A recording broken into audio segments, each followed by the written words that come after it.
Hello. Don't see anybody here yet, but hello. For the replay anyway. Um yep, don't see anyone today. So I don't know if maybe I did something wrong again. So let me see if I got any kind of emails or anything about it. Doesn't look like I have. So maybe everybody's just busy today. And y'all can watch on replay. Yeah, I haven't gotten any emails. Oh, there's somebody. I was thinking I was going to be alone today. Um, so I'm going to talk a little bit about last week. We started in 1 Samuel, and I want to just go through the whole book of 1 Samuel and probably the second book and, go on, whatever. I think what I want to do is just start studying books of the Bible and maybe do some like topical studies too sometimes, but maybe do topical studies while doing the books of the Bible, because that's kind of what I'm going to be doing today with part of this. But we had talked about Hannah and how that she was barren in the first book of Samuel, first book of 1 Samuel. And we talked about how that she was picked on by her sister wife, I guess is what you'd call it. That's what they call it in the LDS, the FDLDS, FLDS, I think is what it was. But anyway, before.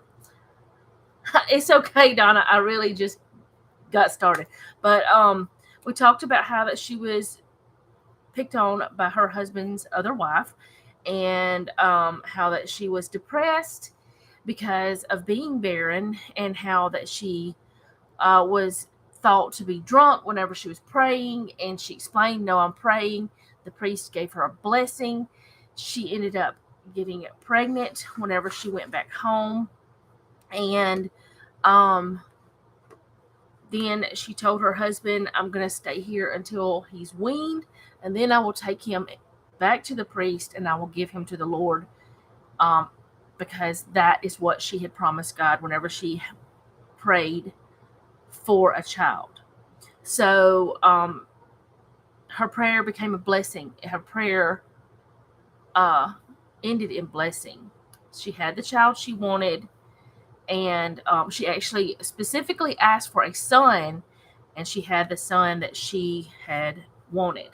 Now, today, the study I want to do, I've always had problems breaking down people's prayers whenever they're prayers in the Bible. Well, not always, but sometimes I have problems.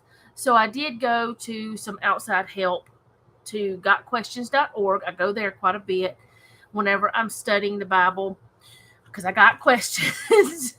And I did leave the link to what I'm using down in the description. And then for the second part of what I want to talk about today, I just used my Bible, and I put the scriptures that I plan on using down there for that. I hope that will help everybody who does want to follow along whenever I'm doing this. But I printed off the thing about Hannah's prayer that was on gotquestions.org, and I did ask what did Hannah's prayer mean. So whenever I looked it up that way on Google, what is the significance of Hannah's prayer came up. So I thought, yes, that's what I want to know. I want to know why that it's important, because whenever I was reading it, some of the things that it felt very important to me. Some of it felt like prophecy to me whenever I was reading it. And that's why I said, no, I better go get some outside help from some people who are smarter than me about it. In my Bible, this one, I didn't pull out any of my other Bibles. I didn't even pull out any commentaries for this. I should have. I could have. I have some, but I didn't do that. So, and my Bible doesn't have much about her prayer. So it doesn't have a lot of helps. It does have a lot of references and things, and I could have done a lot more searching for that, but I decided to go to Google. And I'm always honest with y'all. I'm always open about whatever that I'm talking about. So that's how I ended up where I'm at. I had to have a drink of water. I'm sorry. My phone is on because Jeff and Noah are at work. So I wanted to let you guys know that as well, because whenever they're not at work, I usually put it on silent. But if it rings or anything like that, I may have to answer. So let's go ahead and get started. And if you guys want to follow along, you can. Well, I don't know. It's according to what kind of device you're on. I know if you're on a computer, you can go to another tab and open up the website and still hear me jabbering. And then come back to the live stream after. I know you can do that on computers. I don't know about any other device because I don't use other devices a lot for YouTube. So, whenever I was looking at it, it says, what is the significance of Hannah's prayer? And I wanted to read a little bit of this before I actually got into the prayer. It says, Hannah's prayer is a remarkable passage of scripture containing a song of praise with prophetic and messianic significance. See, that's what I kept saying. This is prophetic. This is something about Jesus in this when I was reading it. And then this kind of just confirmed my thoughts. Now, I don't know if I'm right. I don't know if this person's right. But it's good to think about, that kind of thing. So found in 1 Samuel 2, 1 through 10, Hannah's prayer eloquently celebrates the holiness and sovereignty of God and affirms the central tenets of Israel's faith. Not only is Hannah's prayer a testimony in God's handiwork in her own life, but is also a foreshadowing of his actions in the lives of Prophet Samuel, King David, and the nation of Israel. So I want to start reading her prayer, and then I may, like I always do, I'll read, and if I feel like I need to stop and talk, I will. If I don't, I won't. But I feel like this prayer does have a lot in it, and I don't feel like I could have given it. I don't feel like I could have explained it as well as this article does. This, whatever this is, I don't know what it's called. Okay.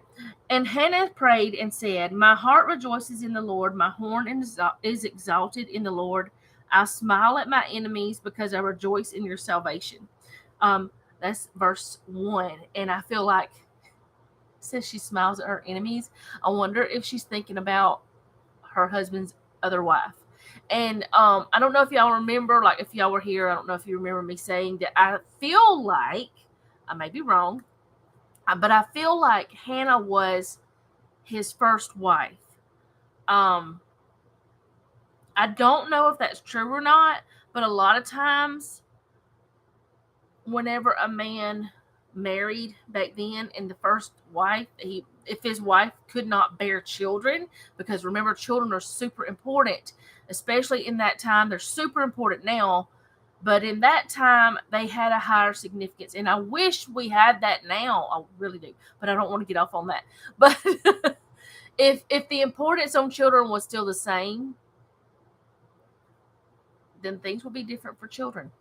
But anyway, I feel like she was probably his first wife, and because she didn't bear children, he married another, and then she did bear children. And it doesn't say there were any more wives after that. And that's the way that the history says that in that time, Elkanah, I think I say his name right, would have probably taken another wife because Hannah was not bearing children at that time. So, I do wonder if she's thinking about his other wife whenever she says that. All right, verse 2. No one is holy like the Lord, for there is none besides you, nor is there any rock like our God. And God is referred to as a rock a lot. And I have said a lot of times, he is my rock. He is the only way. Like a rock is tough. It's not going to move. It's not easily moved. And this is not talking about some little bitty pebble you find on the ground, some tiny little rock you find on the ground. This is talking about a rock, like a mountain, like a you know, unmovable. And that is what God is to us, is our rock, or he should be, because he is unmovable. I'm not saying he can't move a mountain, but it's very difficult.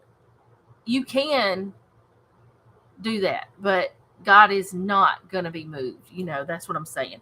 Talk no more so very proudly. Let no arrogance come from your mouth. For the Lord is God of knowledge, and by him actions are weighed. Now, I don't know why she would have prayed that, because I don't know if she's like talking to herself, kind of, but I don't know. I don't really know. Well, I think back then prayers were kind of like songs, poems, sonnets, whatever. They were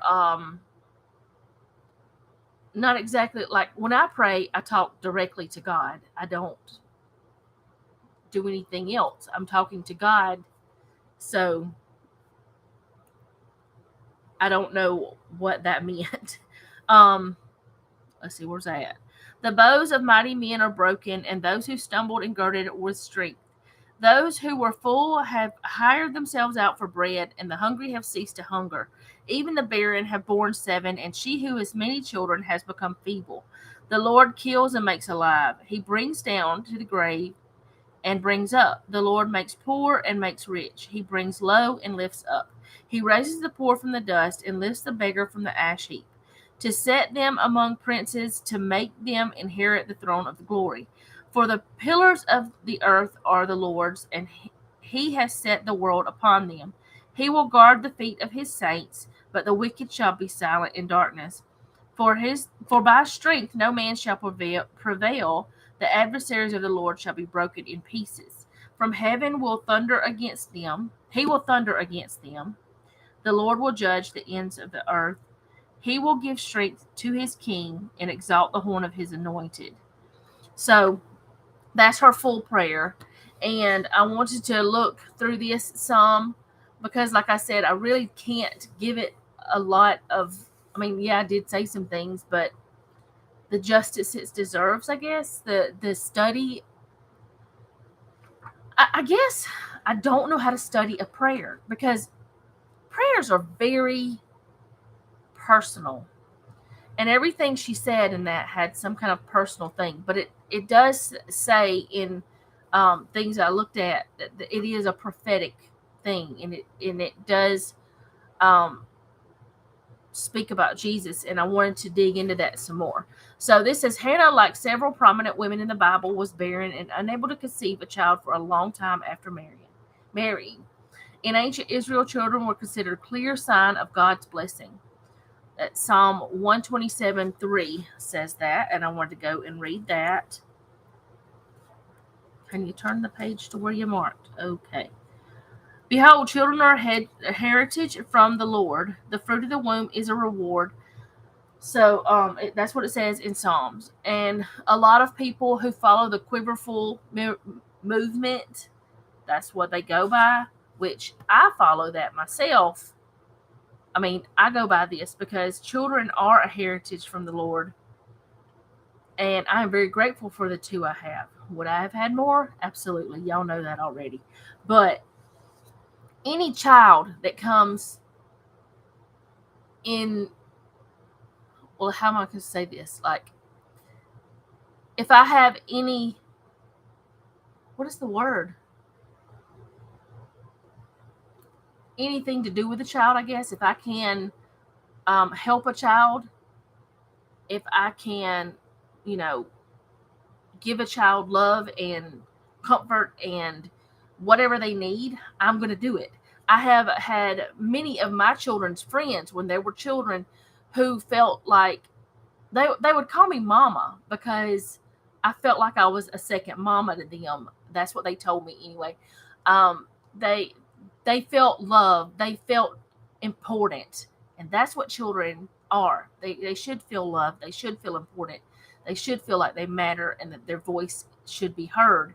Um, and sometimes their voice is not heard, and they never feel like they matter. And like with my children, I made sure that if they had a question, and I still do it now, that I didn't stop them from asking. I heard them out and we discussed things. And I think that that is part of why my children haven't really gotten into trouble, haven't done things that they shouldn't have, because they were able to be children, but they were also able to explain themselves whenever they did things. And I don't know how to explain it really, but they knew they were important. I put it that way. They knew they were important. Um, so anyway, let's go ahead. Infertility brought severe disgrace to a woman because in those days it meant she could not fulfill her God-given purpose of producing offspring for her family. Let's see. We need to keep an open mind about drinking and sex and so-called taboos. Oh yeah, we do. We do, because some things that are taboo here are not taboo other places, and then some things that are not taboo here are taboo in other places. And which my children, they've never done any of the things that people would say you shouldn't. I mean, they barely dated. We need to speak to our children about those things. They've never drank.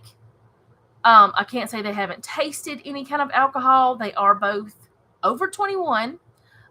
They have tasted alcohol. They do not like it. um, they don't like it, and their parents don't drink, so it's not something that they're tempted with, because we never told them you can't do it.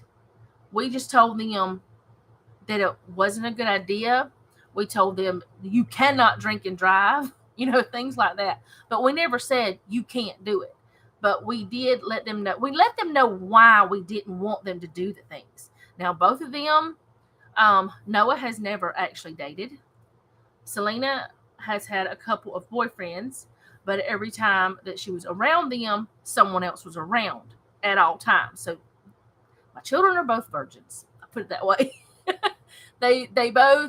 They're 22 and 23, and they have decided to wait, which I'm very proud of, because I wish I would have. It's that kind of thing.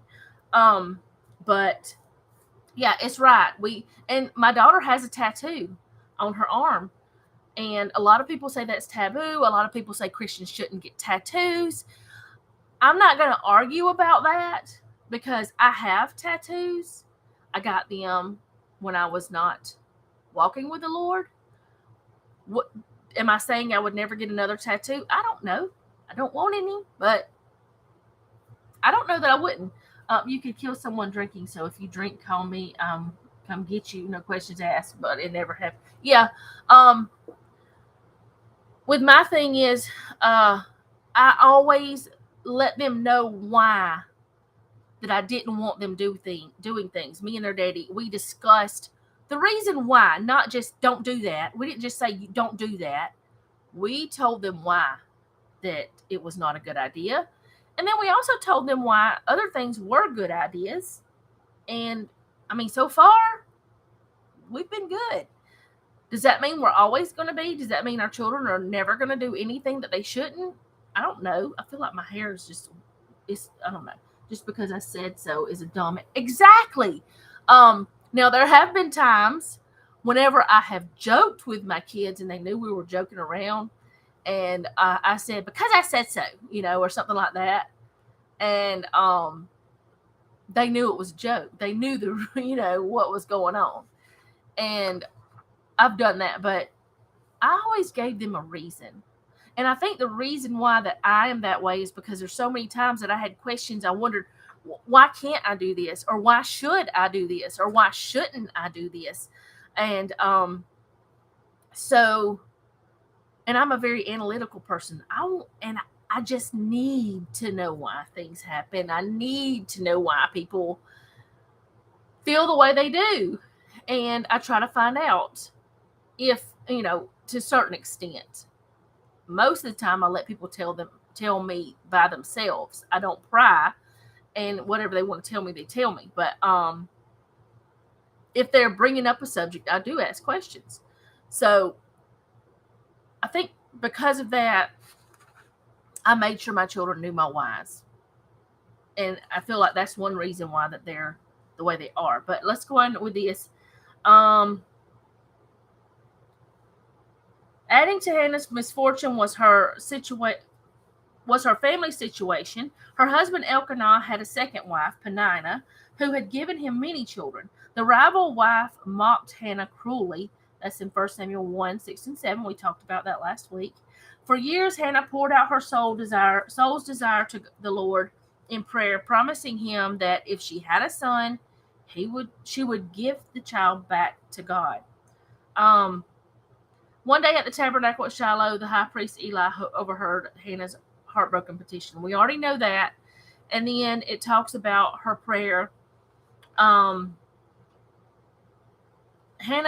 barrenness had caused her humiliation and shame, but God has delivered her from all of that. Notice that Hannah's rejoicing is in the Lord, not in Samuel.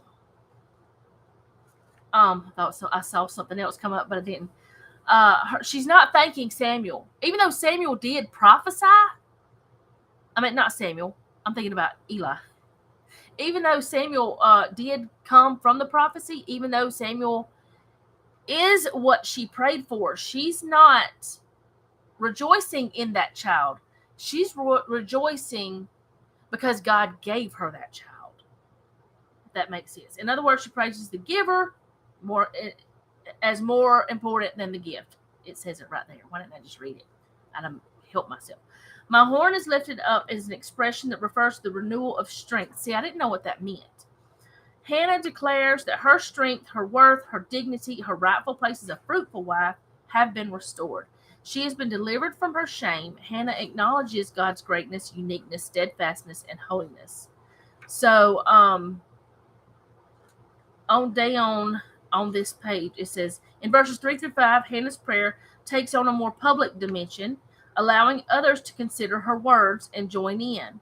Hannah cautions those who boast and exalt themselves because God knows that their thoughts and sees their actions. He judges in all matters, including military action, overindulgence, poverty, starvation, and infertility.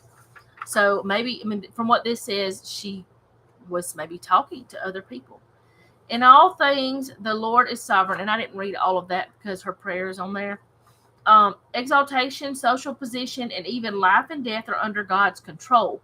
God's actions are not random. As a judge over the whole earth, God brings the worst actions against those who oppose him, while his faithful ones receive the blessings of protection, strength, and exaltation. And it says Mary's song in Luke 1, 46 through 55 draws a close thematic parallels to Hannah's prayer. Both women adopt the role of motherhood to align with the purposes of God, and both praise God for aiding his people in their desperate plight.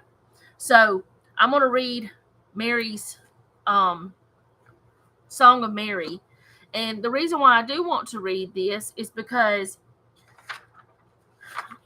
I use these to mark my place, and it stuck to me. I'm going to stick it over there. To me, well, I put it this way. Mama had a little book. I think she got it from an insurance company or something. And each year you were supposed to fill it out. She didn't fill it out the whole entire time with my school age, but she started in kindergarten. And what you would do is you would put a picture in it. You would ask the child what they wanted to be when they grew up and all this stuff. From 5 years old, I said I wanted to be a mama. I also said I wanted to be a nurse at one point, but I wanted to be a mama and a nurse. I think that was first grade. I think that I had a really good nurse or something in school, and that, I don't know. I really don't know why, because now I don't really want to be a nurse because they have a very hard job. I have a friend who's a nurse, but I always wanted to be a mama. I always wanted children. Even though I was a child, I knew that children were precious even then. And I've always said that I wanted children. And I really don't know why, but whenever I did start studying the Bible and I saw how important children were, especially to these women who were barren, and then to Mary, who had Jesus, which she wasn't planning on having a baby right then, but it happened. She was planning on getting married and stuff, which she did. But Mary's song says, let's see, 46 through 55.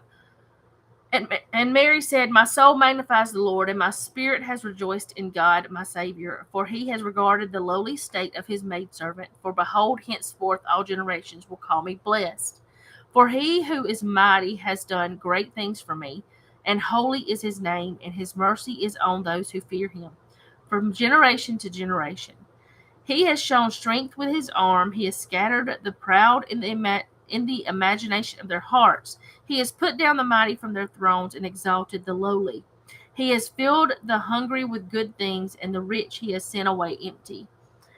He has helped his servant Israel in remembrance of his mercy, and as he spoke to our fathers, to Abraham, and to his seed forever.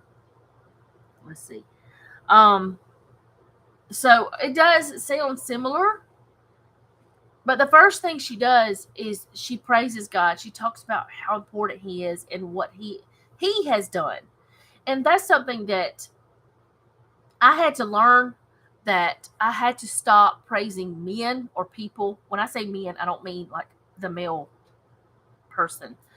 I had to stop praising men for what they were doing and start seeing what God had done. And I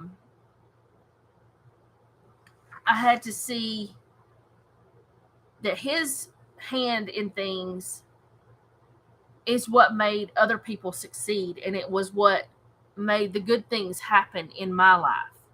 Because if his hand had not been on me at a lot of times in my life, I don't really know what would have been.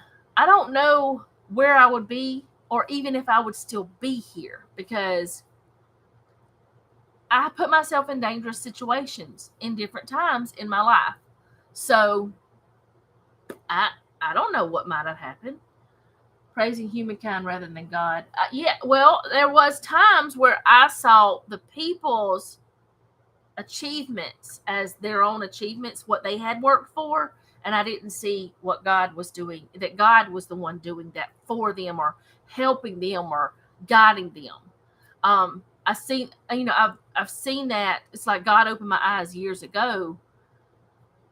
So many things happened when I rededicated my life a little over 10 years ago. When I really got serious about God, when I really started seeing God in everything, because he is in everything. Whether we want to see it or not, he's in everything. So the last part of this is the final sentence of Hannah's prayer is remarkable for several reasons. The Lord will judge the ends of the earth. He will give strength to his king and exalt the horn of his anointed. That's 1 Samuel 2:10. That's the English Standard Version. When Hannah prayed this, Israel had no king. She lived in a time of the judges, so her prayer is prophetic, looking forward of the time when the king would rule the nation. Also, Hannah's reference to God's anointed is a clear messianic prophecy. The prediction that God would exalt the horn, increase the strength of the anointed king, was fulfilled in part in the reigns of David and Solomon, but the ultimate anointed one, the Messiah, would be honored above all kings.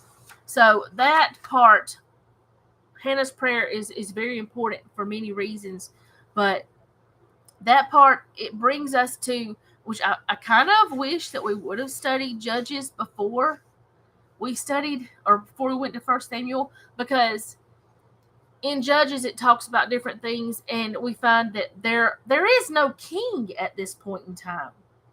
Everyone is doing their own thing. They're doing what is right in their eyes. They have no law, even though they have God's law. They're not following it. They're not following God's design. And since there's no king, and the king was chosen by God through the prophet, then they don't have anybody there teaching them right from wrong, I guess, or telling them right from wrong, or punishing if they don't do right, I guess is what I'm trying to say. And that's where I want to go into Eli's wicked sons. Let me turn the page. I'm on the wrong page. I didn't need that page yet because talking about Hannah's prayer, I didn't really write much on there. So, I want to talk about the wicked sons of Eli. But before I do that, I want to go to Exodus 40:15. And I want to read that. It says, "You shall anoint them as you anointed their father, that they may minister to me as priests." Now, priests were descendants of Aaron. Okay, so I'm going to finish that. "For their anointing shall surely be an everlasting priesthood throughout their generations." Priests were descendants of Aaron. And I thought I had marked. Let me read. Where's that? Did I not mark that? Did I not write it down? Oh boy.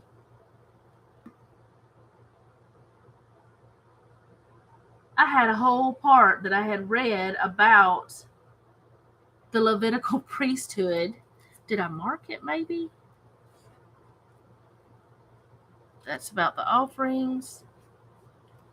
Why didn't I mark it? Did I?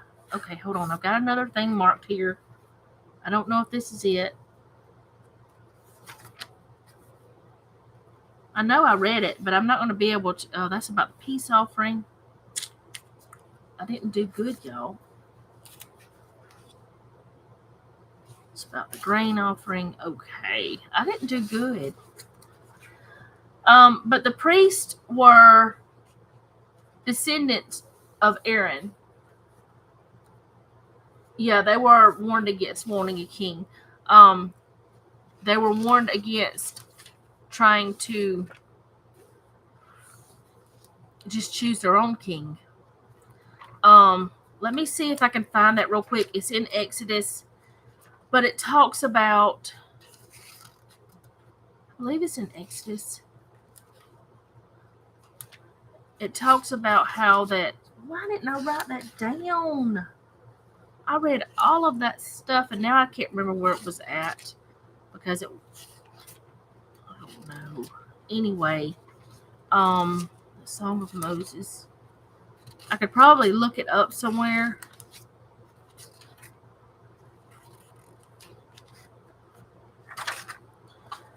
But anyway, the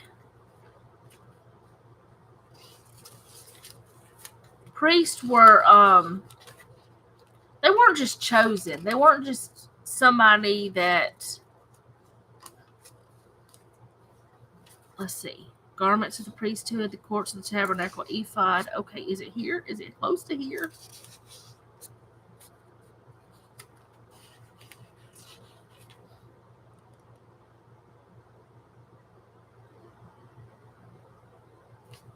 Okay, I think we're close.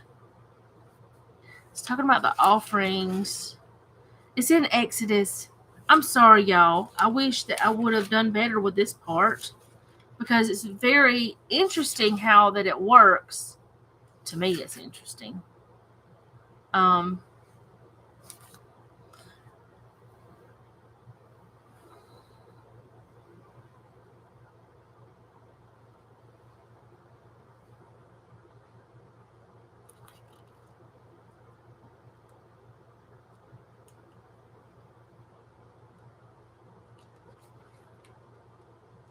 I really wish I would have marked that. But anyway, the lineage of the priesthood came from Aaron, and that's the way that it went. I don't, I hate that I didn't. See, I don't even know if the rest of it's going to make any sense now. Let me just look it up. Let me just look it up where it's at.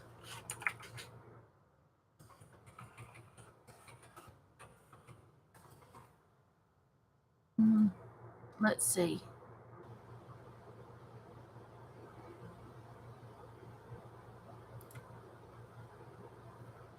Exodus, is it 28?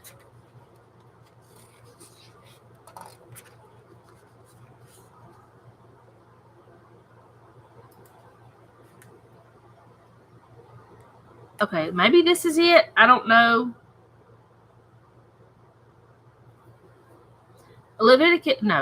Exodus 28, 1 through 3. It says, Now take Aaron your brother and his sons with him from among the children of Israel, that they may minister to me as priests, Aaron and Aaron's sons, Nadab, Abihu, Eleazar, and Ithamar, and you shall make holy garments for Aaron your brother, for glory and for beauty. So you shall speak to all who are gifted artisans, whom I have filled with the spirit of wisdom, that they may make Aaron's garments to consecrate him, and he may minister to me as a priest. And these are the garments which they shall make: a breastplate, an ephod, a robe, a skillfully woven tunic, a turban, and a sash. So they shall make holy garments for Aaron your brother and his sons, and he may minister to me as priest. Now that's not what I read, but that is where it started. So anyway, I guess it's okay that I missed it, that I failed on that point, writing that down. The priests were they were from Aaron. Okay, so that means that Eli and his sons were in the lineage of Aaron. So they had been taught from childhood, because the sons were the ones that would be the priest. That's where I was trying to get to. I don't know why I didn't just get there. Anyway, they were taught from childhood how to do the things. They were taught how to treat the offerings, how to do things in the tabernacle, how to do all the things they were supposed to be doing for sacrificing the animals and all that. So I'm going to read verse 12, and I may stop. I know I'm going to stop at one point, but we'll see. Now the sons of Eli were corrupt. They did not know the Lord, and the priest's custom with the people was that when any man offered a sacrifice, the priest's servant would come with a three-pronged flesh hook in his hand while the meat was boiling. Now, a flesh hook was used to adjust sacrificial animals on the altar. That's what they were used for. That I knew I was going to stop at that point. Then he would thrust it into the pan or kettle or cauldron or pot, and the priest would take for himself all the flesh hook brought up. So they did in Shiloh to all the Israelites who came there. So now I want to go back to Leviticus about how a priest offering is supposed to be taken care of. So Leviticus 3,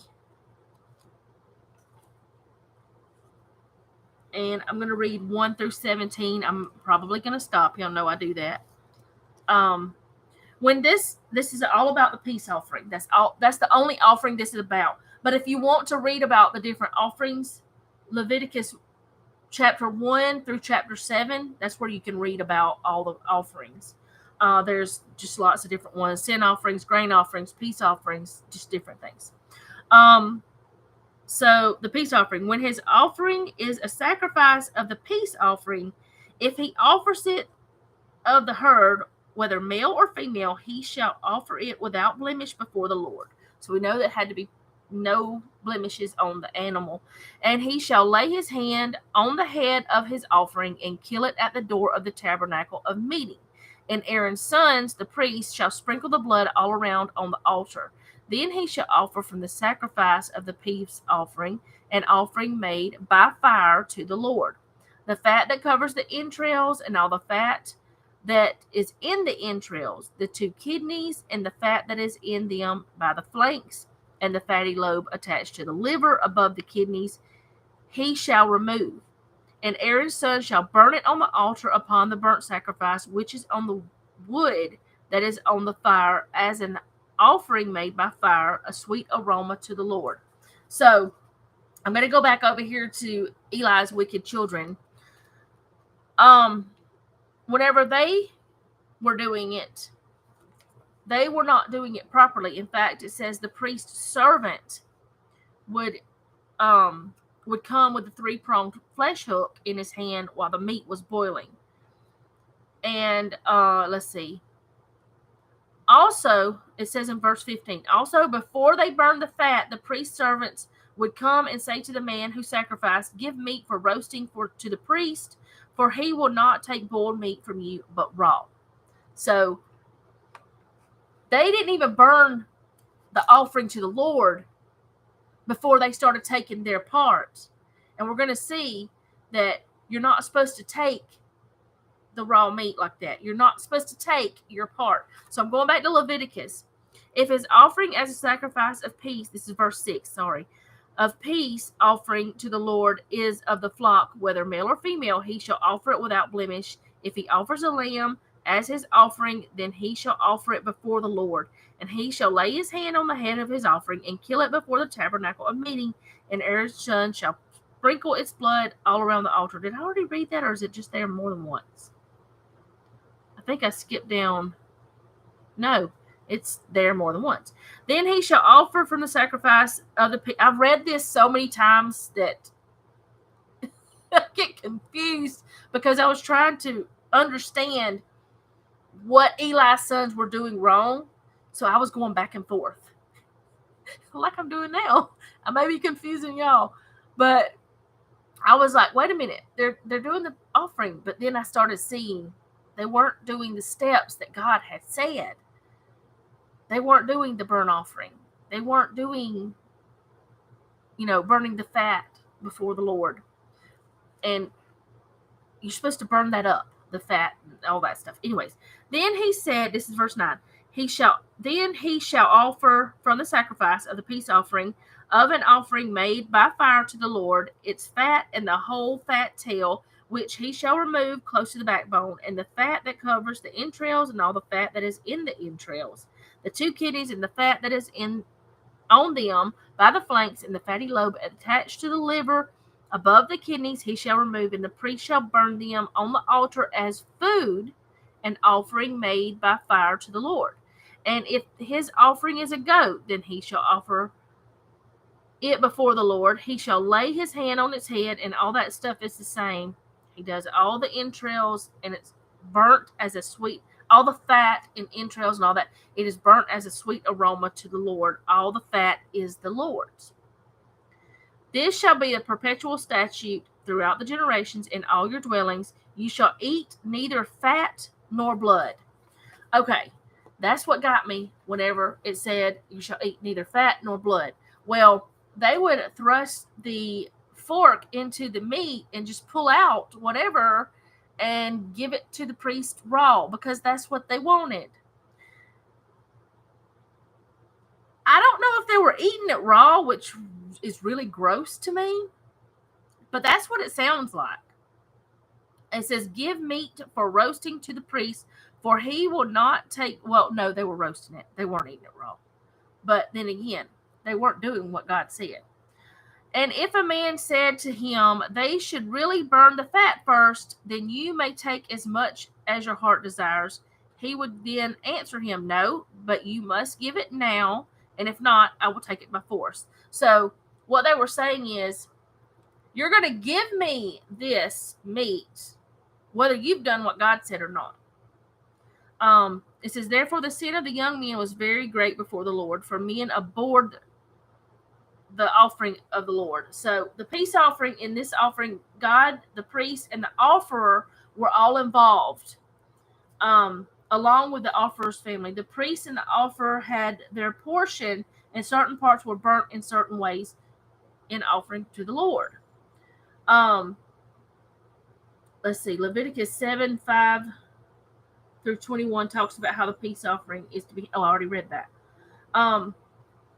But Eli's sons would take it before it was offered properly. They would take it before the fat was burned. And God had a reason why he does these things. And if you really think about it, a lot of the parts that God said to take out, the entrails, the fat, the things like that, they're things that people say don't eat. Now, let's see. Let me go back. Oh, I took my little tab out. I can find it, though, because I have it written down this time. Leviticus 3. Let's see. I want to look at it again. The fat that covers the entrails and all the fat that is on the entrails, and 2 kidneys, and the fat that is on them by the flanks, and the fatty lobe attached to the liver above the kidneys, he shall remove. Those are the parts that we are told now we shouldn't be eating. So that's probably part of the reason why God said burn them up. They're gone. They're burnt up. I'm not saying that's true. I'm not God. I can't say that. But he did say to get rid of these things, or to burn these things as an offering. And then the priests were to take the meats and things. Now, when I was younger and I would hear the preacher talk about the burnt offerings and all these different things, I would think, why in the world are they wasting all that meat? Why are they doing that? Then whenever I started studying the Bible, I started seeing that's not what God was doing. The priests were getting the portion. The people were, even in the peace offering, and that's one reason why I chose the peace offering to talk about, is because the person who offered the animal even got a portion, from what I understand. There's scientific reasons we know about today for not eating certain things in the Bible. Exactly. There are certain different types of animals that are not good for you, like pig. I know it's not good for you. We eat it all the time because we just do, because bacon. But and we don't live by all of the things. But I'm pretty sure if we cut out certain things in our diet, we would be healthier. I know that. Could I talk my family into it? I doubt it. I really doubt it, because a lot of things are things we ate as children, and it just keeps going and going and going, which there's a lot of things that I didn't eat as a child that I do eat now that are healthy, like spinach and broccoli and kale, and I didn't even know about those things as a child. Spinach is what Popeye had. I mean, that was it. I didn't even know you could really buy it. And I was always told it was gross, and now I know it's definitely not gross. But anyway, all those things, there's a lot of them that we shouldn't eat. Some of them I don't eat. Not because of biblical reasons, but because I have an aversion to them. I don't like them. Like shrimp. I don't like boiled shrimp. I don't like whenever I make shrimp tacos for my family, it's really for the boys, because they're the only 2 that eats it. Me and Selena, we don't eat it. But I don't eat certain things. Not because it's biblical or anything like that, but just because I just don't. And there are things that God said, do not eat it. But people do it anyway. I have something else marked here, and I don't know why. Oh, wait a minute.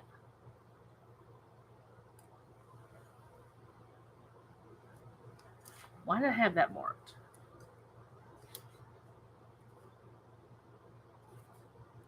Well, this is confusing. Oh, I think it's because of this. I don't have it written down, but I have it marked. Did I put it down at the bottom?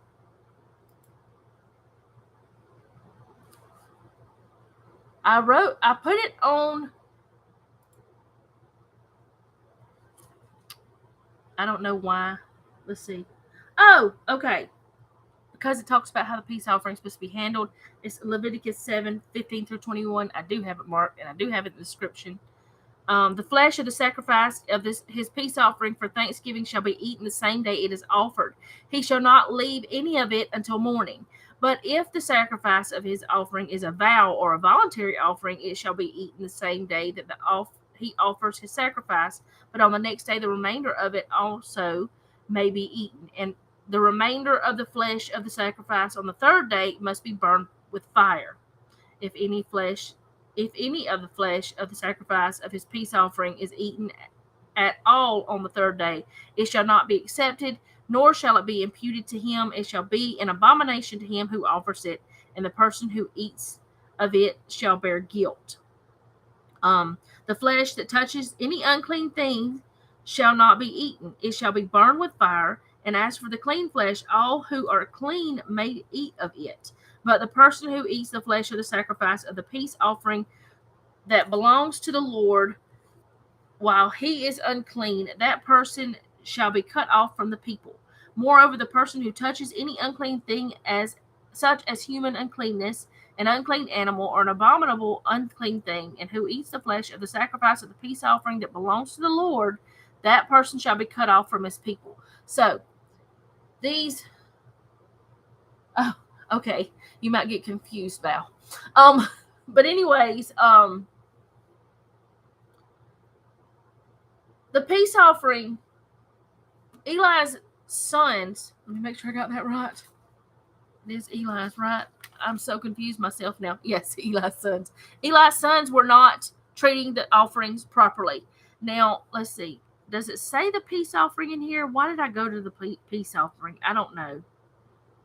It doesn't actually say peace offering. It just says offering in 1 Samuel.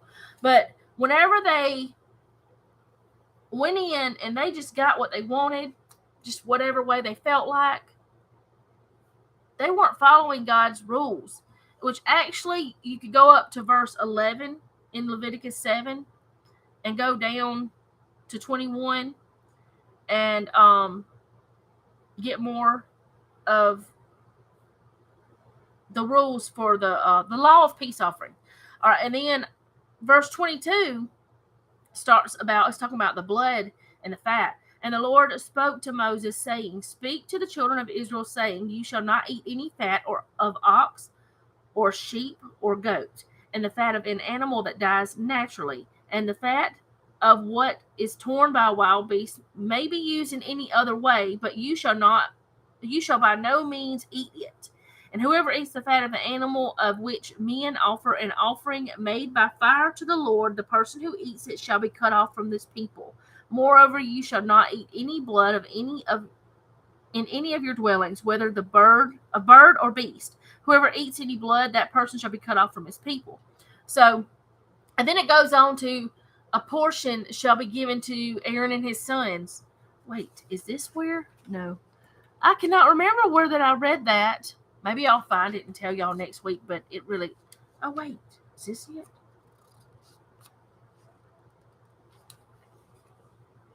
There's so much in Leviticus about it.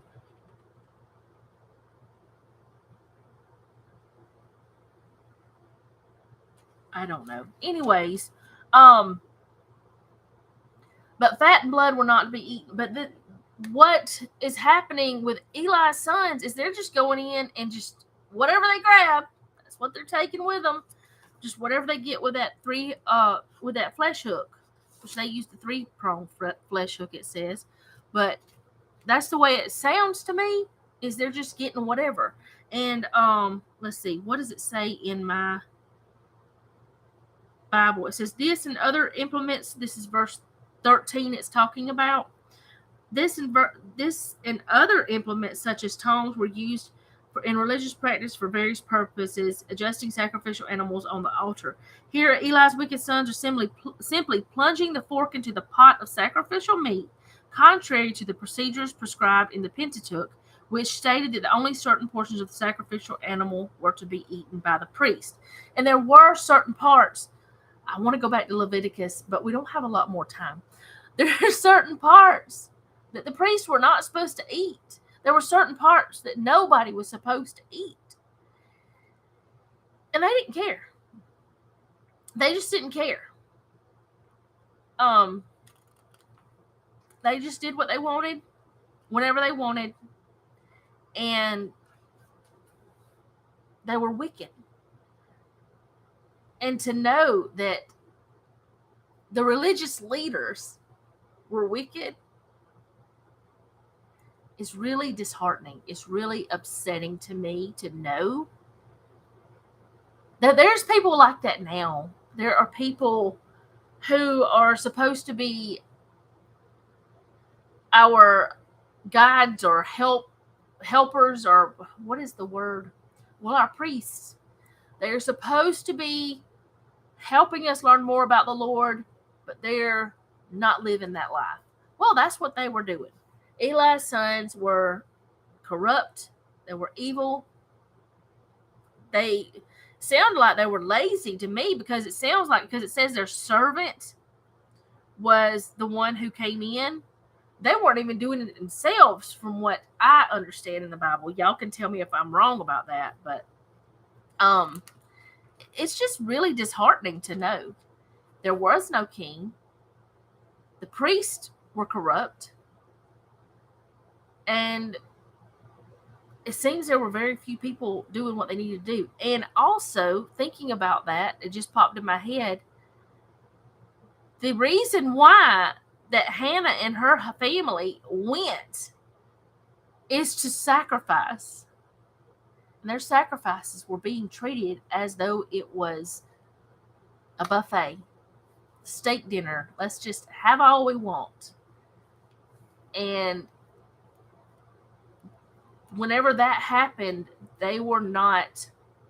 Now, I don't believe God would hold it against the people. That's my thought. I don't feel like he would. I don't feel like, because they were doing what they were supposed to do. They were bringing their sacrifices, and they were trying to live the laws of the Lord. So I don't think he'd hold it against them.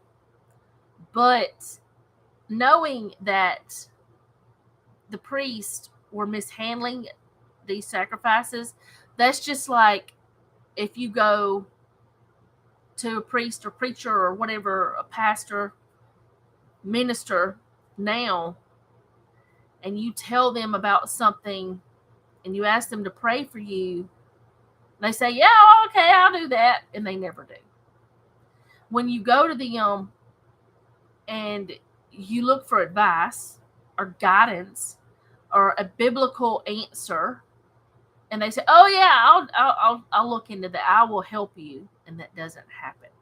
That has happened to me more times than I can count. At every single church I've gone to as an adult, except one. I have gone to the pastor because I didn't know how to study the Bible.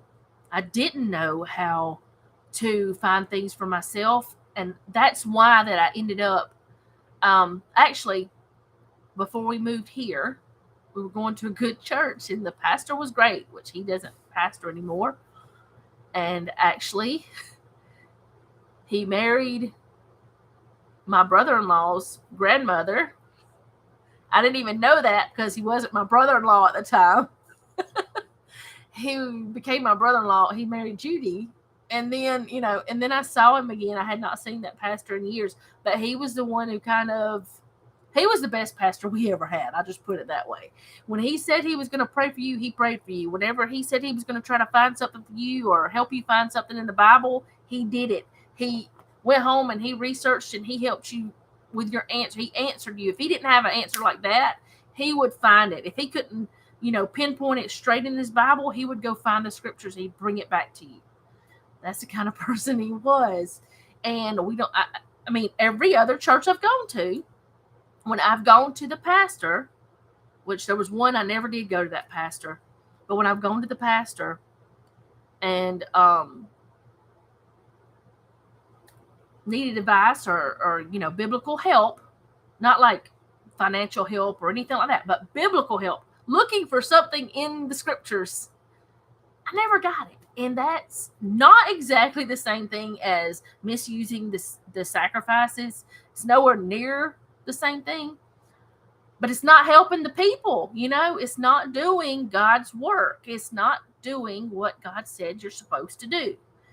And I feel like that it's still happening today. The priests are misusing the sacrifices. They're still doing it. And I guess that's all I have to say about that. I always bring in something that happened to me, don't I? I have lots of things. Oh, hi, Angel. I didn't even know you were here. But I'm glad you're here. So next week we'll still be in 1 Samuel chapter 2. But I'm going to I don't know. I know I'm going to start at verse 18, but I didn't want to go on to Samuel's childhood ministry and all that stuff until I had done that, because I knew that was going to take a while. So I've got to go. Before you sign off, I wanted to request prayer for my brother who's in the hospital. Okay. All right. Can you give me his name? Do you want it? If you don't want to give me his name, send me an email. And I'll write him down in my prayer book.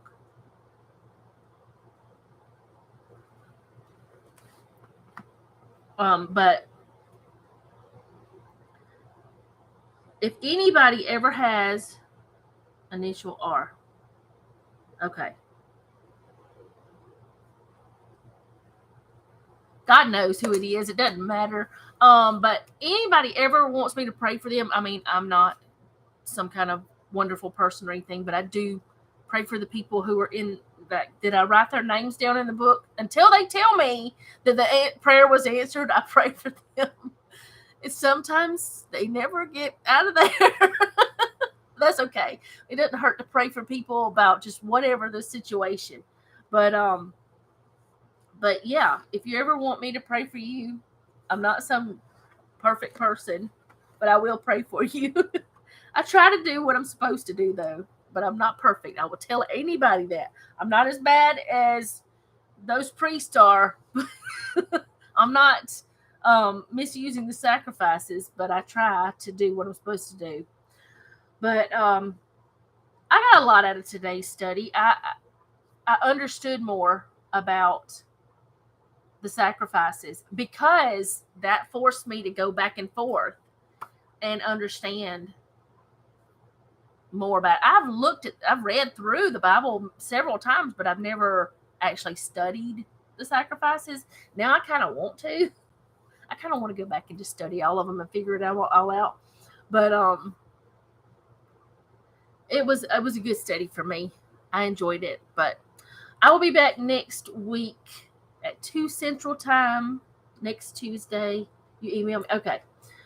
But I will see you guys next time. I hope you did enjoy it, and I want to thank you for being here. And remember, don't take any wooden nickels, and be sweet.